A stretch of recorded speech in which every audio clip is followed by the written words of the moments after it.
This Mediterranean chickpea salad is perfect for a healthy lunch. Let's show you how we do it. To start off, we're going to get an oven tray. Into this we're going to add 1 tin of drained chickpeas and 2 pita breads that are cut into pieces. To this we're going to add some oil and some seasoning. We're going to roast this in a bit so that will add some texture to your chickpea salad, creating these crunchy chickpeas and pita bites.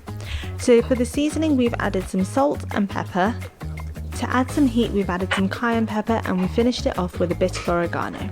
You want to give this all a really good mix to make sure all of those chickpeas and those pita bread pieces are covered with that seasoning and oil mix. Once it's all nice and coated, you're ready to bake it in the oven. So we're going to bake it at about 200 degrees Celsius for 15 to 20 minutes. Once that's done, you can leave it on the side to cool. Whilst the pita bread and the chickpeas are cooking, we can get started on our dressing. So for the dressing, we're going to add the juice of half a lemon, some olive oil, salt, pepper, and some oregano. Give that all a really good mix and leave it to one side.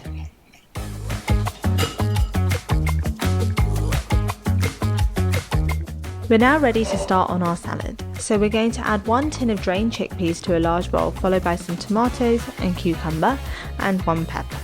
To add a hint of heat, you can also add a green chilli, but feel free to miss this out if you prefer it not to have the chilli.